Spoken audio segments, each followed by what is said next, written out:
Hi everyone, and welcome to D-Wolf Studios' brand new preview series, Take My Money. That's right, this is a preview series where we take a look at Kickstarter games such as this one to my right, as well as newly launched retail games, and help you decide if this is worth your money.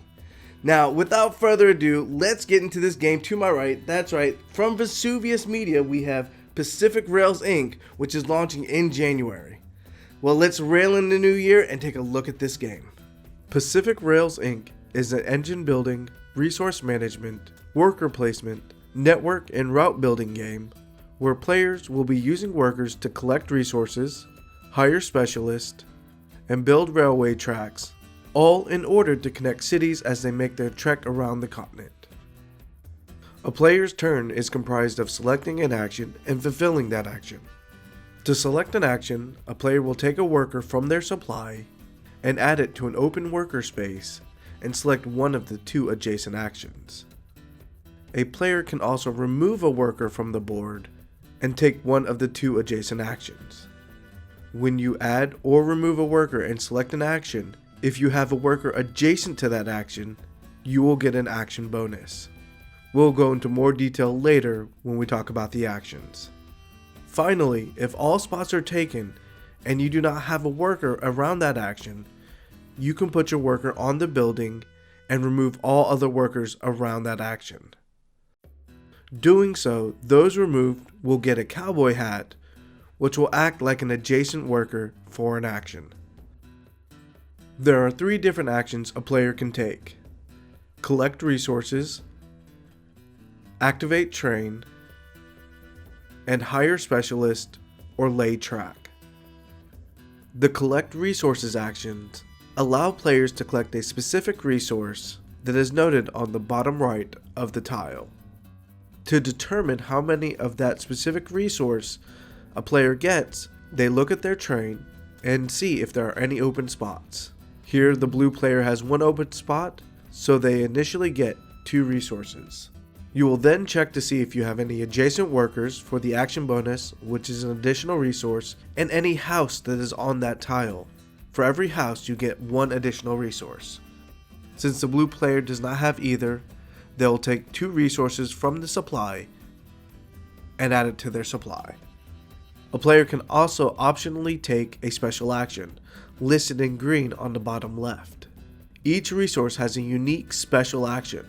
You can find out more in the rulebook. There's an important thing to take note when collecting resources or building train tracks.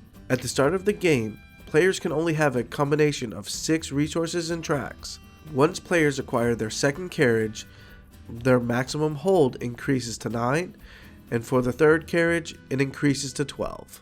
The activate train action allows players to use a specialist without having it on their train. Each one of the 4 activate trains actions has a specific specialist on it.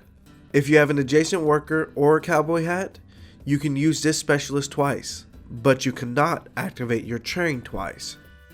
To activate your train, you will start from left to right, starting with carriage 1 and moving all the way to carriage 3.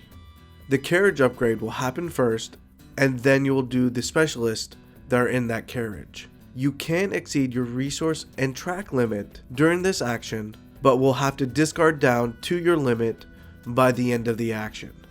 The hire specialist lay track action is the last action we need to talk about.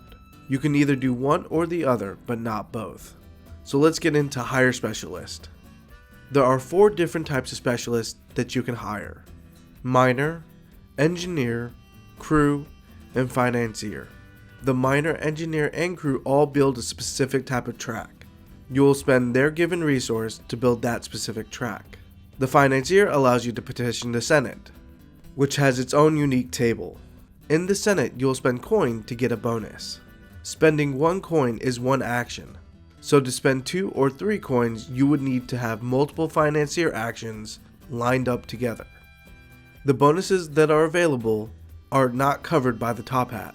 When you take a benefit, you'll move the top hat from the top to the bottom, showing that this bonus has been taken. The other action you can use with a financier is called resetting the Senate. When you do so, you will move all hats for the cost of 1 coin and move them back up to the top. The player will get the listed victory points for every top hat that moved up. When you hire a specialist, each one will have their own unique cost depending on its type, as well as which carriage it is going into. The higher the carriage number, the more it costs, but the more actions that specialist will have. In order to do the lay track action, you have to have built the correct number of track in order to make a connection from one city to another. If you do not have enough track or the correct track, you cannot use this action. Here we're going to show the blue player laying track. First, they put down the track from the city their train is on to the next city. Since this is the shortest route to this city, each track that is laid is worth 2 victory points.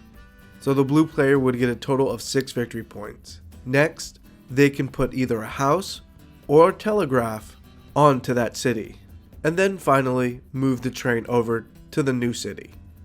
Next, we will show the yellow player going to that same city.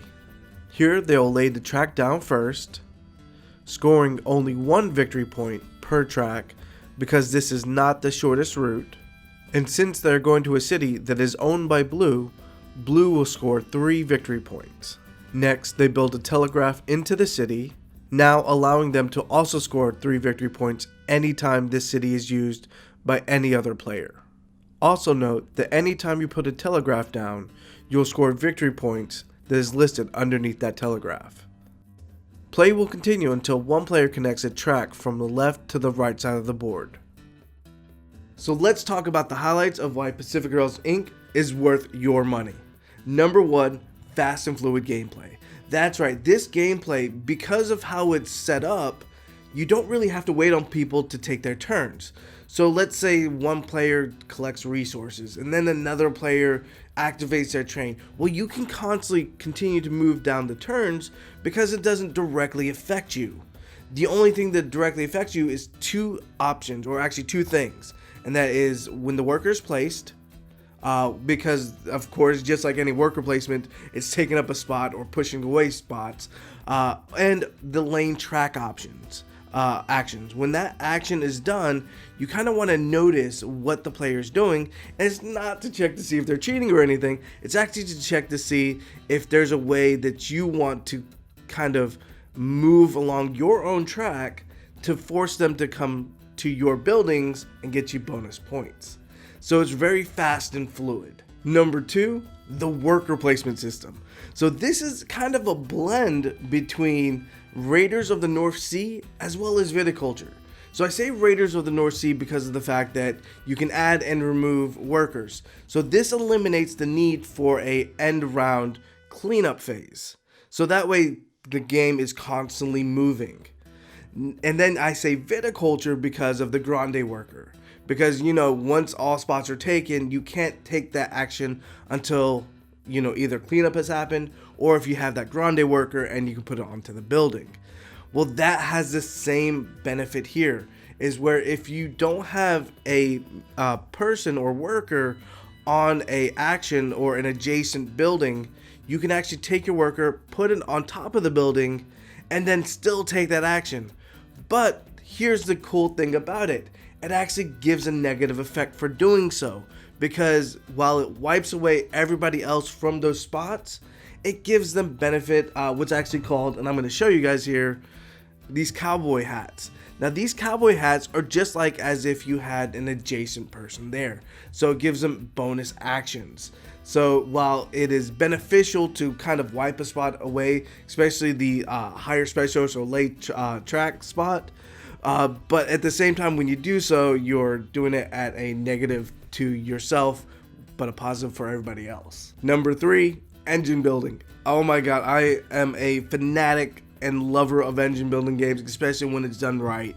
And I hate to put opinion here because this is a preview, but I'm going to, and they did it well. They did this engine building well because you're starting from nothing and building up into these long trains of actions that you're doing. So when you are activating your train, you are building multiple tracks, you're gaining resources by carriage upgrades, you're doing the financing to the Senate and paying the Senate off so you can get bonus tracks.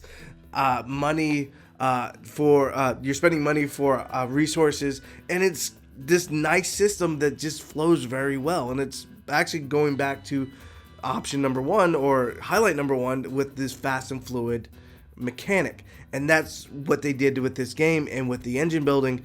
And it's one that I think that anybody who is a fan of engine builder is really going to enjoy. Number 4. Okay, so number 4 is going to be a long title, and that's going to be, if you like Railways of the World or Railways of Nippon, and you can't get your friends to play those games because they're too heavy, then you're going to get them to play this game, because it's a great gateway game into those style of games or series of games, because of the fact it's very similar in its construction process, its resource management, and then, this is a great way to introduce them to railway type of games. And then from there, you can then introduce them to Railways of Nippon. So it's a great gateway game. So I guess the title should have been Gateway Railways Games. And that's what this is. And I have to say that I have gotten people to play this game that normally would not play Railways of Nippon with me. Well, everyone, if you like what you see here, please make sure to check out Pacific Rails Inc. in January, launching on Kickstarter by Vesuvius Media. And if you like our content, please make sure to check out our new content coming up later this year, where we're going to have a documentary series as well as an unboxing with Mallory. Guys, I'll see you later. Thank you for joining me. My name is Marco. I'll see you next time.